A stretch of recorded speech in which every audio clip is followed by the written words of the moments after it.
Chapitre 13. Un problème de sommeil. 1er juillet, 18 novembre 2013. Le mois de juillet ramena Teddy et Victoire dans leur foyer. Comme les autres années, toute la famille migra vers le terrier.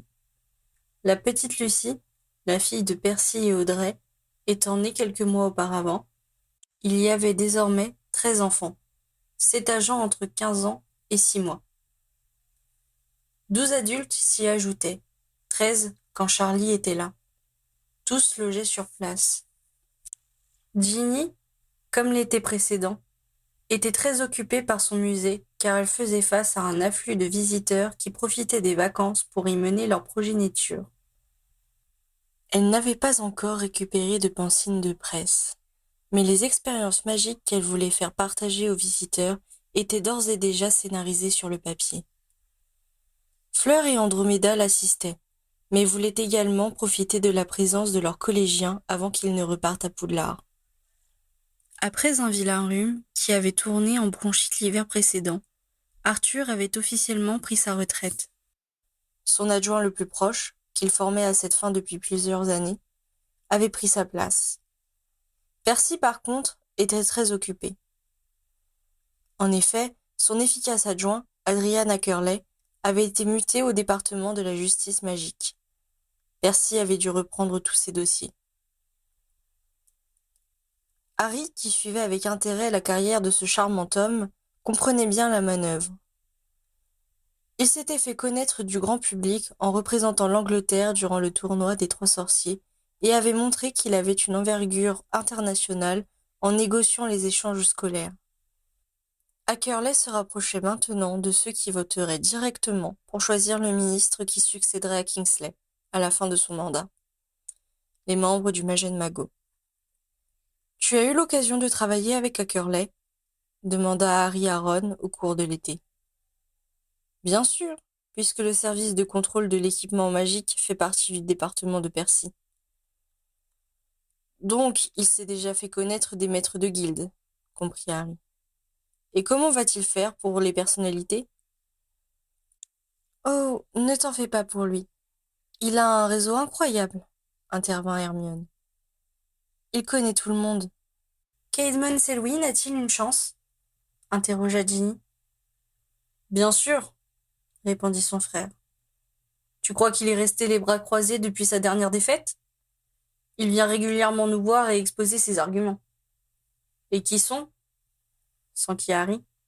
« Davantage de régulation pour les produits venant du côté moldu, moins de taxes pour ce qui est purement sorcier, des choses comme ça. »« S'attendent tes collègues ?» s'inquiéta Harry. « Certains, » reconnut Ron. « Les mêmes qu'il y a 5 ans. C'est le Magen Mago qui sera décisif, » conclut-il. « Ce sont eux qui peuvent faire basculer le vote. »« Nous en sommes conscients, » assura Percy qui avait écouté la conversation. « Adrian est confiant. »« Je suis bien content de ne pas avoir à voter, » décida Harry. « Je préfère m'en tenir à mes criminels. Je suis fait pour l'action, moi, pas pour la politique. »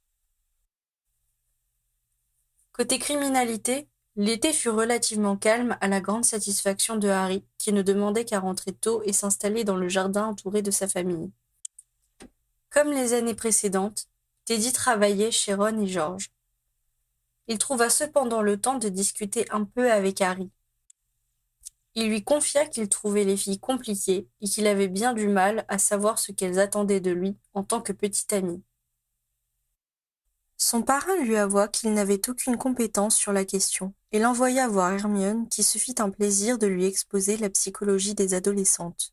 « Ce que j'ai surtout compris, c'est qu'il ne faut pas que je m'étonne de ne rien y comprendre, » rapporta Teddy après sa séance explicative. « Désolé de ne pas pouvoir t'aider davantage, » s'excusa Harry. « Je suppose que c'est comme lancer un sortilège. On ne peut apprendre qu'en pratiquant. » « Il y a plus désagréable comme matière à réviser, » remarqua Teddy. « Alors, profites-en, » lui conseilla Harry, qui de son côté n'avait pas pu y consacrer autant de temps que ses camarades, trop occupés à lutter contre les mages noirs et autres traîtres. L'été passa comme toujours trop rapidement et, début septembre, la famille Potter au grand complet accepta l'invitation en France des parents de la cour. Les années précédentes, après l'été familial au terrier, Harry et Ginny avaient choisi de partir en amoureux. Mais cette fois-là, ils s'étaient accordés sur leur désir d'avoir leurs enfants auprès d'eux. Lily avait désormais 5 ans et pouvait les suivre en promenade ou dans leurs visites. Il était temps également de montrer d'autres lieux et d'autres pays aux deux grands, qui avaient 7 et 8 ans. Ils apprécièrent tous les 5 ces retrouvailles et ne regrettèrent pas d'avoir fait rater 2 semaines de classe aux enfants.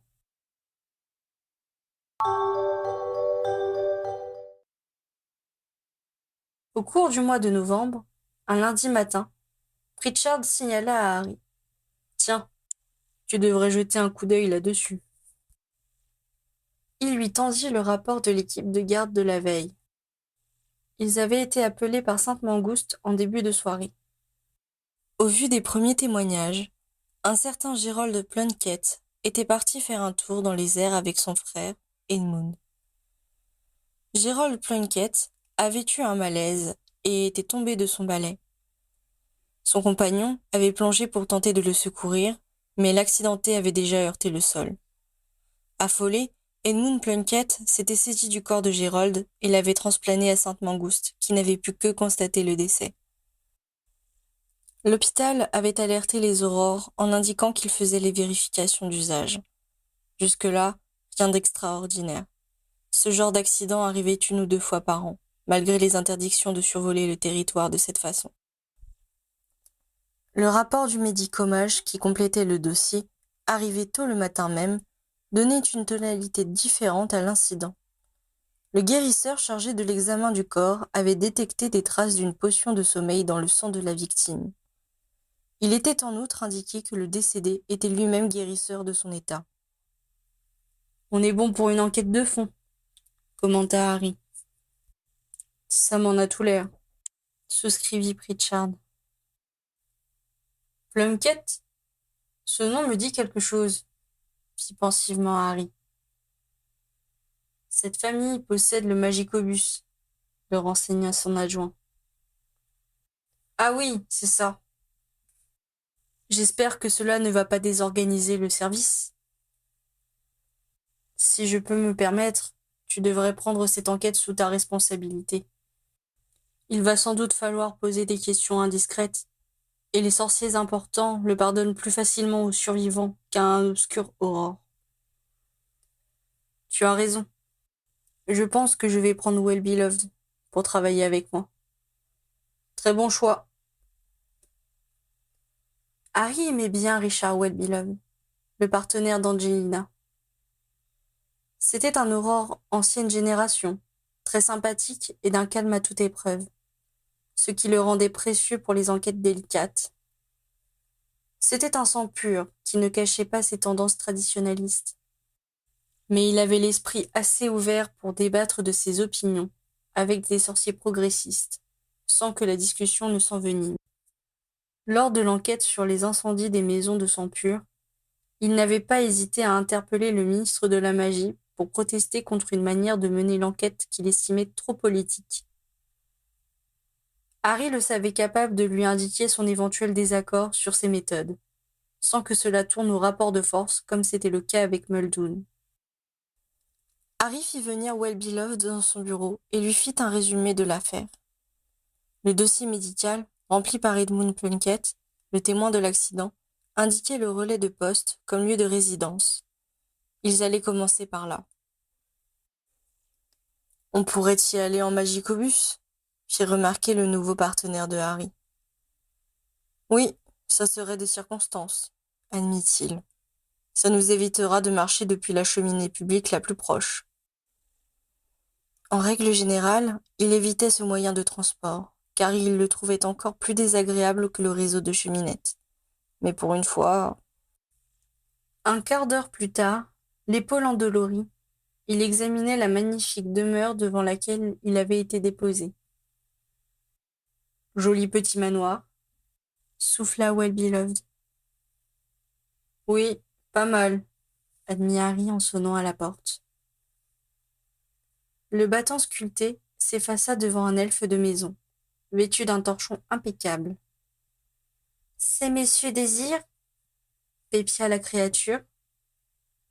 Nous sommes les aurores Well-Beloved et Potter, les introduisit Harry. Nous sommes bien chez Mr. Gerald Plunkett?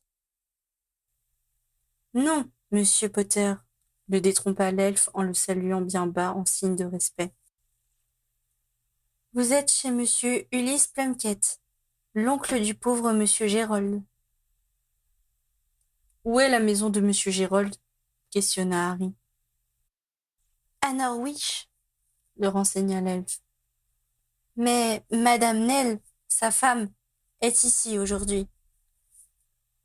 Et monsieur Edmund Plunkett? Demanda Well-Beloved. Il demeure au hameau de Bodmin Moor, mais lui aussi est resté chez monsieur Ulysse pour la nuit.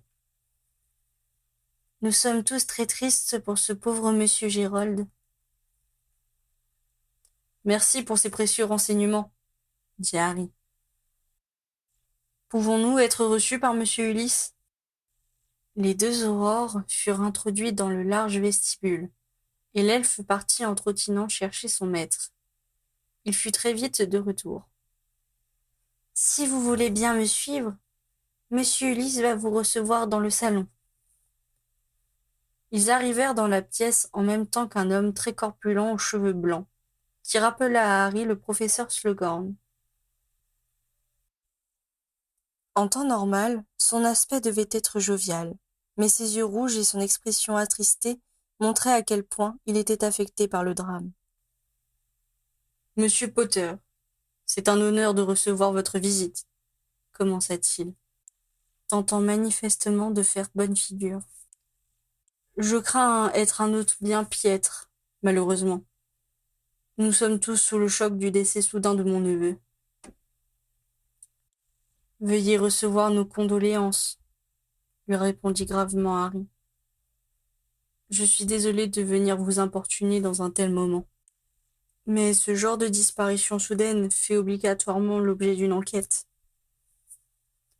Je suppose qu'il faut donc en passer par là, en prit-il son parti. Mais je suis d'une impolitesse. Je vous en prie, prenez un siège. L'homme avait manifestement l'habitude d'évoluer en société et arrivait presque à masquer sa douleur derrière les formules convenues. Harry commença par présenter son partenaire, déclina la boisson qu'on lui proposait et entra dans le vif du sujet. Pourriez-vous nous indiquer ce que vous savez sur cet accident? Ils tirèrent du récit du vieil homme que la famille, sa belle-sœur, ses 3 neveux et leurs épouses, avaient déjeuné dans cette maison la veille à midi. Ce genre de réunion avait lieu à peu près une fois par mois, mais Ulysse voyait encore plus souvent ses neveux dont il était très proche. Une fois le repas terminé, Gérold et Edmund étaient allés faire un petit tour en balai, comme ils le faisaient régulièrement. « Je sais que c'est en principe interdit, » commenta Ulysse à ce point du récit. Mais ils faisaient bien attention de s'appliquer des sorts d'invisibilité, et leur balai est recouvert de repousses moldues pour davantage de sécurité. Ils ne faisaient rien de mal. Les aurores ne se préoccupent pas de ce genre de délit, le rassura Harry. C'est du ressort du département des transports magiques. Vous devez y connaître du monde, je suppose, ajouta-t-il. Oui, bien entendu. Je m'y rends régulièrement pour affaires, confirma Ulysse. Donc, vos 2 neveux se sont envolés après le déjeuner, me relança Harry. Oui, vers 15 heures. Nous ne nous doutions de rien. Edmund est revenu vers 18 heures et nous a appris. L'homme ne put continuer. Il porta une main à ses yeux, comme pour en cacher les larmes, et resta de longues secondes avant de regarder de nouveau les aurores. Quelle tragédie! Murmura-t-il alors d'une voix brisée. Excusez-moi d'insister, dit doucement Harry, mais j'ai besoin de savoir ce que votre neveu vous a dit exactement. Que vouliez-vous qu'il dise? Que son frère était tombé de son balai et qu'il était... Là encore, il ne put continuer sa phrase. Nous supposons que votre neveu a mangé et bu quand il était ici. Pourriez-vous nous indiquer ce qu'il a ingéré? Ulysse les regarda avec surprise avant de dire d'une voix hésitante. Le déjeuner, comme tout le monde. Vous avez pris un apéritif? Un digestif? S'enquit Harry. Un apéritif. Puis tout le monde a pris du café. Quel apéritif? Demanda Harry, sachant qu'il était plus facile d'administrer un produit dans un verre pris au salon qu'autour d'une table où les plats étaient partagés. Un whisky pur feu, je crois, répondit l'oncle en tournant les yeux vers les portes en bois qui marquaient sans doute l'emplacement du bar. Well-Beloved s'en approcha et ouvrit le meuble d'un mouvement de baguette. « Est-ce ce flacon ?» demanda-t-il en montrant une jolie bouteille ouvragée qui contenait un liquide dont la couleur se rapprochait le plus de la boisson indiquée. « C'est ça. »« Qui l'a servi ?» continua Harry, laissant Well-Beloved faire les relevés nécessaires. « Je crois que c'est Edmund, » lui apprit Ulysse. « Et ensuite, vous avez tous mangé la même chose à table ou votre neveu a-t-il pris des aliments particuliers ? » « Je ne comprends pas le sens de vos questions, » fit Ulysse en fronçant les sourcils. « Votre neveu s'est endormi sur son balai.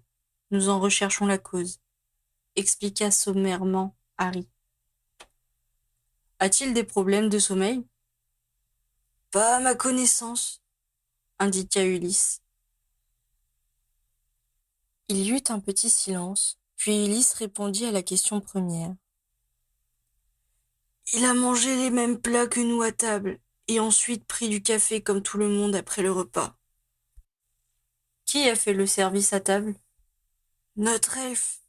Est-ce important ? » ?»« À ce stade, tout est important, » répliqua Harry. « Je suppose que toute la vaisselle qui a servi hier est déjà lavée ? » ?»« Sans doute que oui. Notre elfe est très consciencieux. » Harry entendit son partenaire refermer les portes du bar et décida de passer à l'interrogatoire suivant. « Pouvons-nous parler à monsieur Edmund Plunkett ? » demanda-t-il. « Il est dans la bibliothèque, je crois, » répondit leur hôte. « Je vais vous y mener. » Les deux aurores suivirent le vieil homme dans un corridor joliment décoré, de lustres torsadés et de gravures représentant des moyens de transport, les différentes versions du Magicobus, mais aussi des balais, le Poudlard Express et même des tapis volants. Ulysse poussa une porte et entra, les aurores juste derrière lui. Deux personnes se tenaient dans la pièce. Un homme bien bâti, les cheveux bruns, et une femme blonde, tout de noir vêtue. Celle-ci se trouvait dans les bras de son compagnon, le front contre l'épaule de celui-ci. Harry s'arrêta tandis qu'Ulysse s'approchait du couple et disait d'une voix douce. « Viens, ma petite, ta tante te cherchait. On va aller la retrouver. » Il détacha en douceur la femme de l'étreinte de l'homme et l'entraîna vers la sortie en la soutenant. Avant de sortir, il lança. « Ces messieurs veulent te parler, Edmund. » L'homme avait une expression hagarde et les yeux injectés de sang. Il regarda sans les voir les visiteurs pendant plusieurs secondes avant de demander. « Qui êtes-vous ? » « Nous sommes les aurores Well-Beloved et Potter, » expliqua Harry. « Nous devons déterminer ce qui a causé le décès de votre frère. »« J'ai déjà tout expliqué à l'hôpital, » fit douloureusement l'homme endeuillé. « Nous avons une copie de ce que vous avez déclaré, » admit Harry. « Mais cela n'explique pas comment votre frère s'est endormi sur son balai. Je suis désolé, mais nous devons vous poser quelques questions. » Le frère éploré secoua la tête comme s'il doutait de l'utilité de leur démarche. Mais il se recula et s'assit sur l'un des sièges de la pièce en les invitant d'un geste à en faire autant. Votre frère avait-il des problèmes de sommeil? Commença Harry. Il ne m'en a jamais parlé, répondit le frère. Avait-il l'air fatigué avant que vous ne vous envoliez? Continua le commandant des Aurores. Non, pas du tout. C'est même lui qui a insisté pour que nous allions jusqu'à la côte parce qu'il avait envie de voir la mer. Il s'interrompit puis s'exclama d'une voix brisée. Si j'avais refusé, on serait peut-être rentré avant qu'il n'ait un coup de barre et s'endorme en volant. Il se plia en deux, les coudes sur ses genoux, la tête reposant sur ses mains. Son corps se mit à tressauter sous les sanglots silencieux.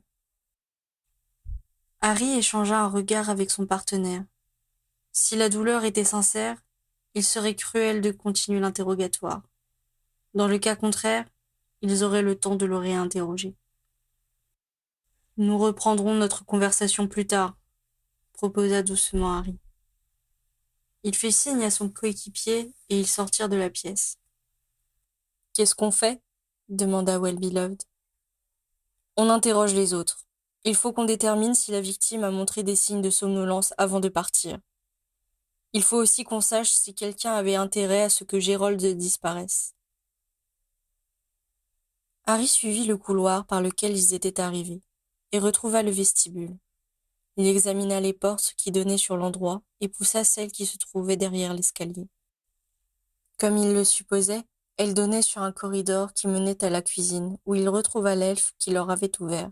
« Comment t'appelles-tu » demanda Harry à la créature. « On m'appelle Katna, » répondit l'elfe. « Que puis-je pour ces messieurs ?»«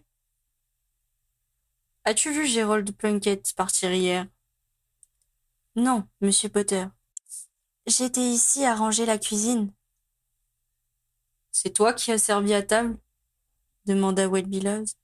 « Oui, monsieur l'Aurore. »« Gérold Plunkett t'a-t-il semblé fatigué ?»« Pas spécialement, monsieur l'Aurore. »« L'as-tu vu prendre une potion ou boire quelque chose que les autres n'ont pas pris ?» continua Well-Beloved. « Non, monsieur. »« Pourrais-tu nous montrer les verres, couverts ou assiettes dans lesquels il a bu ou mangé ?»« J'ai fait la vaisselle dans l'après-midi, » leur dit la créature d'un ton hautain. « Je ne laisse pas traîner les affaires sales. Tout est rangé à sa place. » D'accord, c'était juste pour savoir, tenta de l'apaiser Harry. Nous aimerions parler à Mrs. Nell Plunkett, maintenant. Peux-tu aller la chercher? Katna les escorta dans le salon et alla chercher la veuve. Quand elle les rejoignit, ils la reconnurent. C'était la jeune femme qu'Edmund était en train de réconforter quand ils étaient allés la rejoindre dans la bibliothèque. Ils ne tirèrent pas grand-chose de l'entretien. Elle n'avait remarqué aucune fatigue chez son mari avant son départ et assura qu'il ne prenait aucune potion pour dormir, ni n'avait de problème de sommeil. Il n'avait pas non plus été astreint à des gardes de nuit depuis plusieurs mois, ce qui aurait pu expliquer des troubles de son cycle circadien. Elle-même n'avait jamais eu besoin de prendre de potions de sommeil et, à sa connaissance, il n'y en avait pas chez eux. « Êtes-vous rentré chez vous depuis le drame ?» s'enquit Harry. Elle secoua négativement la tête.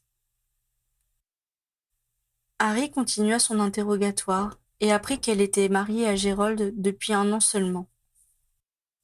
Le couple n'avait pas d'enfant. Quand il eut posé toutes les questions prévues, Harry demanda: « Autorisez-vous que nous envoyions quelqu'un chez vous vérifier votre pharmacopée ?»« Oui, je suppose. »« Pourriez-vous débloquer la cheminée pour mon collègue ?» insista Harry. Prise de court, elle se dirigea vers l'âtre du salon et jeta de la poudre de cheminette dedans. Well-Beloved se dépêcha de la rejoindre pour partir avec elle. Elle fut de retour quelques secondes plus tard, l'air déboussolé, sans doute étonnée par la requête qui lui avait été adressée.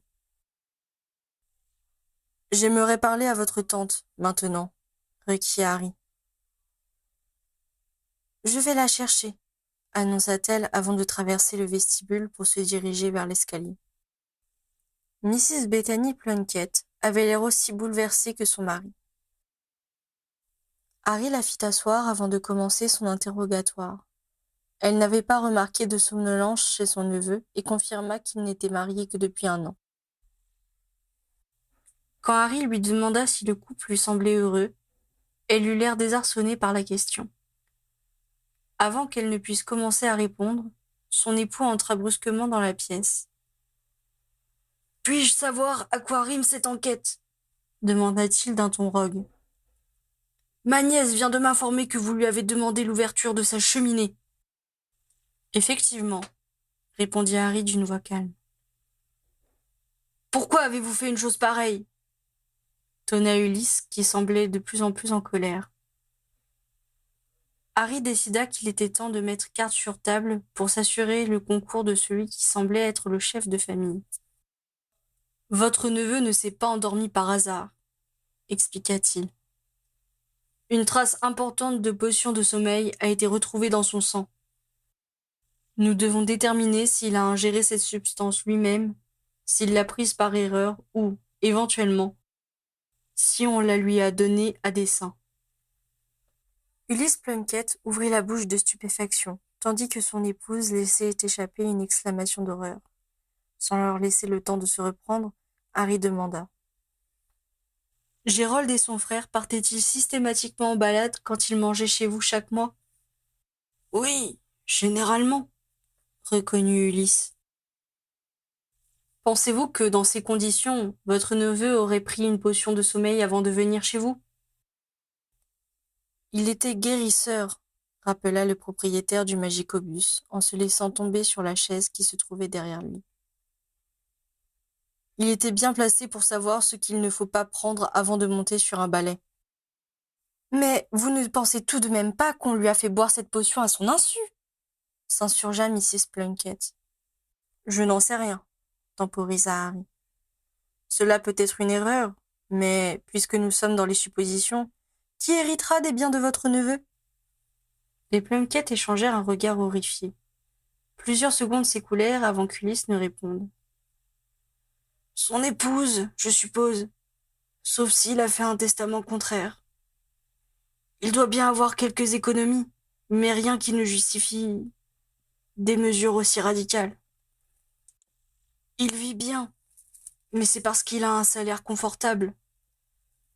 À part la maison, je doute que Nell récupère grand-chose. » Harry hocha la tête, mais il savait qu'on pouvait avoir des surprises au moment de l'ouverture des testaments. En attendant, il devait continuer à rassembler des indices sur ce qui s'était passé avant le décès. « Y a-t-il des personnes que je n'ai pas vues et qui étaient présentes hier ?» demanda-t-il. « Oui, notre autre neveu Marvin, le cousin germain de Gérold et Edmund. Il était venu avec sa mère et son épouse, » l'informa Bethany. « De quelle manière Marvin, Gérold et Edmund vous sont apparentés ?» questionna Harry qui commençait à être perdu. Ce fut Ulysse qui répondit. « J'avais 2 frères, Basileus et Donatien. Basileus est mort lors d'une attaque de mange-mort sur le chemin de traverse durant la Première Guerre. Nous avons fait notre possible pour aider Doraline, la mère de Marvin, quand elle s'est retrouvée veuve avec un enfant en bas âge. Mon cadet, Donatien, est décédé avec son épouse moldue à Azkaban pendant l'année des ténèbres. » Ulysse laissa passer une seconde pour se reprendre avant de continuer. « Gérold et Edmund sont les enfants de Donatien. Dès que j'ai appris l'arrestation de leurs parents, je suis allé les chercher et je leur ai dit de se réfugier chez moi immédiatement. Ils sont restés cachés dans ma résidence de vacances jusqu'à la fin de la guerre. » « Je vois. » Et votre belle-sœur, Doraline, était là hier, se fit confirmer Harry qui avait sorti son carnet pour prendre des notes. Oui, c'est ça. Vous n'avez pas d'enfant, s'enquit Harry qui essayait toujours de définir l'étendue de la famille. Hélas, non, fit Ulysse en échangeant un regard peiné avec son épouse. Edmund n'est pas encore marié, continua Mrs. Plunkett, comme pour ne pas s'appesantir sur son absence de maternité. Marvin et Janet ont 2 enfants qui sont à Poudlard. Je suppose que Gérold et Enel espéraient en avoir, mais... Submergée par le chagrin, elle ne put terminer sa phrase. J'ai besoin de voir Mr. et Mrs. Marvin Plunkett ainsi que votre belle-sœur, Doraline, indiqua Harry à Ulysse. Où puis-je les trouver?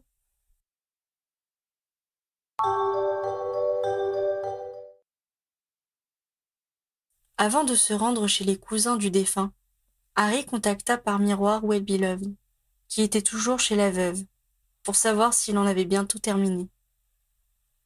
Ils convinrent de se retrouver dans l'atrium du ministère.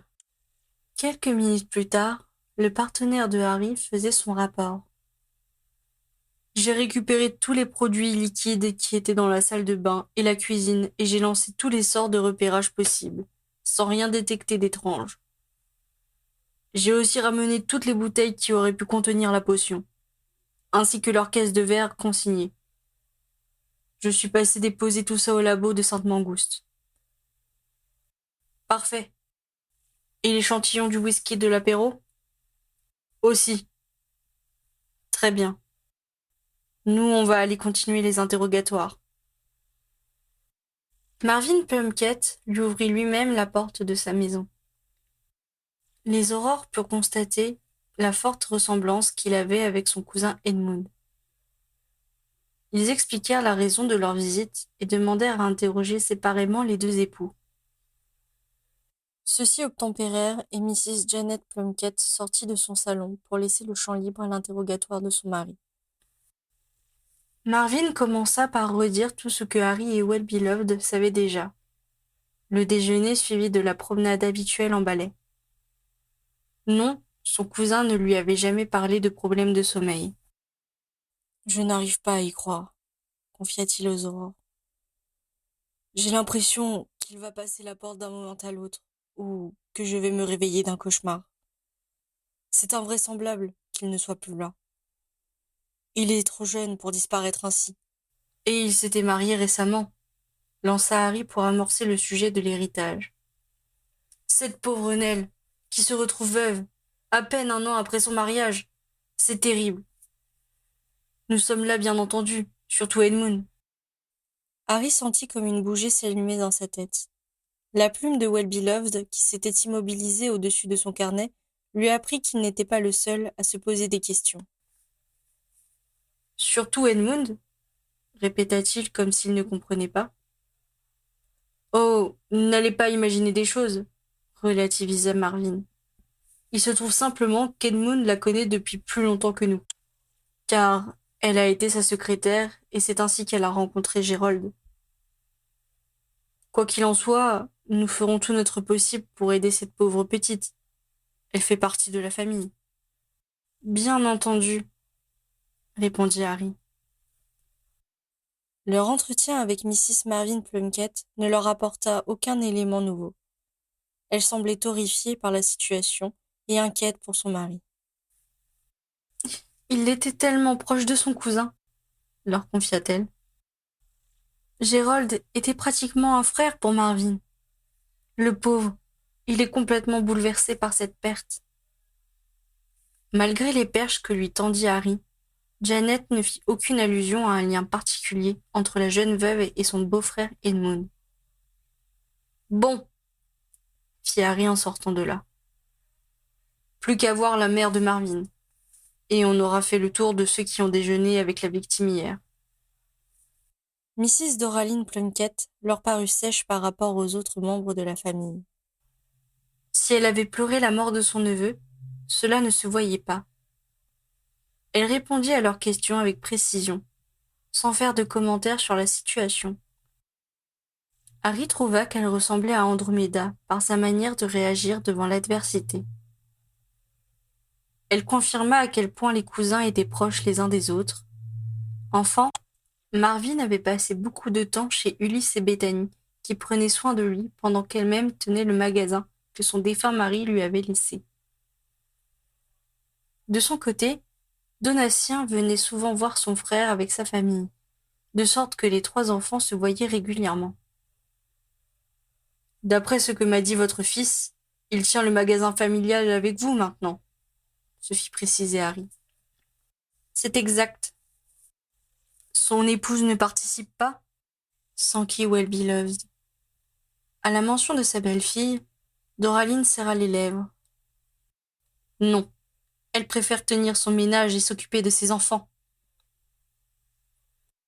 Son dernier n'est rentré à Poudlard que cette année, répondit-elle d'une voix neutre. Mrs. Plunkett ne leur apprit rien d'autre, et les 2 aurores se levèrent pour partir. Bon, que penses-tu de tout cela? Demanda Harry à Well-Beloved une fois sorti de la maison. Il faudrait peut-être éclaircir les rapports entre la petite veuve et son beau-frère, proposa son coéquipier. Gérold n'avait peut-être pas beaucoup de biens, mais il laisse une jeune et jolie épouse. Étant donné que, s'il y a complicité entre Edmund et Nell, ils ont largement eu le temps d'accorder leur version, ce n'est pas la peine de nous précipiter et lancer ce genre d'accusation sans preuve, jugea Harry. On va plutôt essayer de savoir ce que possédait réellement Gérold et l'état général des finances de tous ceux qu'il laisse derrière lui.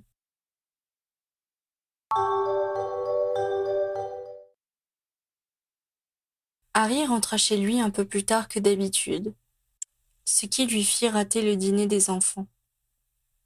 Mais il arriva à temps pour le rituel du coucher, et put surveiller le brossage des dents puis lire une histoire à Lily. Officiellement, les garçons étaient trop grands pour cette lecture à haute voix. Mais ils venaient quand même se blottir sur le lit de leur sœur pour rester avec papa. Puis il embrassa tout le monde et passa d'une chambre à l'autre avec Ginny pour répondre aux dernières doléances et autres marchandages dont l'unique but était de retarder le départ des 2 parents. Ginny et Harry descendirent enfin, promettant de revenir 10 minutes plus tard si l'un d'eux ne dormait toujours pas. Ils s'attablèrent à leur tour dans la cuisine pour manger. « Qu'as-tu fait aujourd'hui » demanda Harry. « Rien d'extraordinaire » répondit son épouse. « Et toi, tu as passé une bonne journée ?»« Rien de mieux qu'un petit meurtre pour s'occuper. »« C'est toi qui enquêtes » demanda-t-elle intéressée. « Oui, parce que ça s'est passé dans une famille en vue. Je pense que je peux t'en parler. Ce sera dans la Gazette demain. C'est le neveu du propriétaire du Magicobus. »« Ulysse Plunkett » fit-elle en fronçant les sourcils. « Son neveu, Gérold. Tu connais Ulysse » s'enquit-il. « Oui, il nous a donné plein d'informations pour la partie du musée qui est sur les transports. C'est de chez lui que viennent nos maquettes du Magicobus et du Poudlard Express. Il a fait un don conséquent en galion aussi. Je suis peinée pour lui, je vais lui écrire un mot. » Utilise un papier à l'entête du musée et fais plutôt signer Andromeda aux fleurs, conseilla Harry. Il est fort possible que ce soit un meurtre familial. Il va bientôt me détester, car mon enquête va m'amener à fourrer mon nez dans ses affaires. Que tu communiques personnellement avec lui serait malvenu. « Tu ne penses quand même pas que c'est lui le coupable » s'exclama Ginny.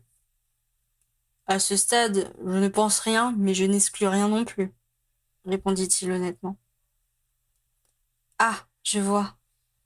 Tu me raconteras ce que tu peux me raconter. » « Oui, je risque de faire pas mal d'heures tant que cette affaire n'est pas bouclée. Désolé. »« Je sais que tu aimes être sur le terrain, Harry. Profites-en et enquête bien.